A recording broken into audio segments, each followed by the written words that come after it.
Hi, so I am going to read you a book out loud. It's a novel, so I'm going to have to take a lot of time to do this, but it's called The Liberation of Gabriel King, and it's by K.L. Going.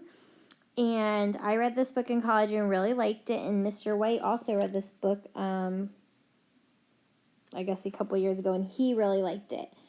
So I picked this book just because I really remember it from college and liked it. So it's called The Liberation of Gabriel King, and I'm going to set a timer, and I'm going to read for about 10-15 minutes tonight. Maybe I'll read chapter, I'm going to read chapter 1, so however long that takes me, and then you'll just have to keep clicking through to hear the rest of it. It's called this first chapter 1 is called Under the Picnic Table. My best friend, Frida Wilson, once told me that some people were born chicken. Ain't nothing gonna make them brave, she said. But others, they just need a little liberatin', that's all. Least that's how Frida told it. If you asked me before the summer of 1976, I would have told you that I was one of the chicken ones. If you could count on anything, it was that I, Gabriel Allen King, didn't do anything scary. I know it's first person because he said I. I didn't climb out too far on the branches of the pecan trees, which is funny because today is National Pecan Day, or ride my bike on the same dirt road the truckers use. I didn't pick up ugly-looking bugs that might have pincers or walk too close to the cotton fields if anyone ever hinted that the cows might be loose. Most of all, I didn't intend on going to the 5th grade ever, so perfect book because it's 5th grade. But things don't always work out the way you plan, and what I didn't count on was Frida.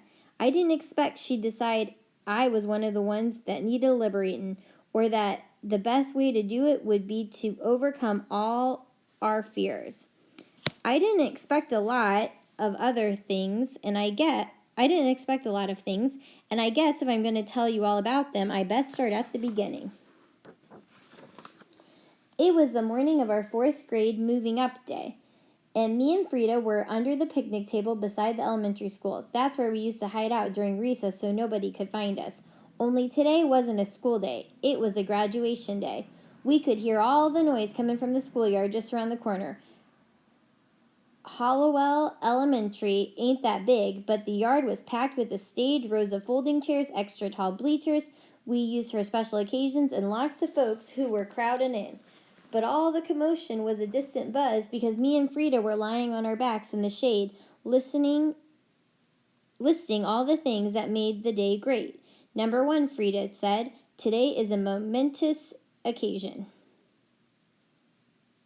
Frida liked to use big words like that. Most of the time I could figure them out by how she was talking using context clues, but other times I just pretended to know and said, momentous. We're 4th grade graduates, Frida said. That's pretty great. Yep, I agreed, because now we've got no more school for the whole summer. Frida pretended to write no school on the bottom of the picnic table. Then she took a big bite of chocolate sprinkly cookies she'd gotten from the party table. The cookie crumbled all over her chin, but you could hardly notice. Frida's got dark chocolate skin, so the cookie crumbs blended right in. Starting today, Frida said with her mouth full, we'll be upperclassmen. No more East Wing with the babies. We'll be West Wing 5th graders. Frida pretended to write West Wing on the bottom of the picnic table, but I made an imaginary line through it. Now why'd you go cross that off? Frida asked, pretending to write it back again. Then she gave me a look that she'd saved for when she was trying to be all innocent. Frida knew dang well that moving to the West Wing wasn't on my list of great things. You're going to love it, she told me. You'll see. We'll have our own playing field, and we won't have to eat in the cafeteria with the kindergartners. We'll have outside gym every day. Yeah, I said outside gym with the 6th graders. So this is a school where 6th graders go to the same elementary school. Cafeteria time with the 6th graders and recess with the 6th graders. 6th graders met Duke Evans and Frankie Carmen. I had a whole year free of them from torment since they'd moved to the West Wing ahead of us, but 1 year was definitely not enough. All the teachers in the West Wing are super mean, I added, setting myself into being stubborn. Everybody says it, so I know it's true, and I'll be the shortest kid there. I won't let anyone get you, Frida told me, real solemn. Besides, 5th grade's a whole summer away. Maybe you'll grow taller by then. I figured there was just as much chance of me growing an entire foot over the summer as there was snow in Georgia in June, so not possible. Maybe, I said. Frida grinned. It'll be great, she said. You'll see. Then she sat up. Hey, I thought up numbers 3 and 4 of our list of great things. Graduation certificates and class pictures. Where do you think I should hang my picture? Above my bed, next to the mirror, over the dresser? Frida been thinking about this ever since I got a picture frame with smiley faces for her birthday. You can hang yours up too, and then we'll match, she told me, except I don't have a picture frame, and there's no way Mama can buy me one after she already bought me this outfit for moving up day. She would have rather had that picture frame. Frida shrugged. Then, well, just have to make you one. That'll be number 5, starting today. We'll do projects all summer and go swimming in the catfish pond and sleep in your tent and race bikes. Frida looked at me. Gabe, she said, I'm glad we're friends. Good thing Daddy made me do the integrating. Integrating was one word I knew the meaning of. Frida said it lots of times, and I used to think it meant visiting. Turns out it means to make something whole again, putting the parts back together. That made pretty good sense because before the Wilsons moved here, there was a Frida-sized hole right next to me. So if you're putting context clues together, you notice that they mentioned her dark skin. This is in the 70s, so integrating means that people of color would be going to the schools where it was predominantly white. So we can understand that Frida probably is I'm making assumptions here, is probably African American, and that Gabriel is probably Caucasian.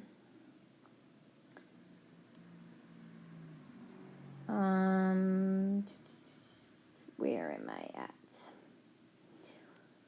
Wish we could sit next to each other at the ceremony, I said, but I'll whistle extra loud when you get your certificate. I'll cheer enough for 10 other people, and I'll stand up and wave so you can see me on the stage. Promise? Frida asked. Promise. Frida stuck out her pinky and linked it with mine. I like pinky promises. We didn't say anything, but I reckon Frida was thinking the same thing I was. Sure was perfect down here. I could have stayed there forever.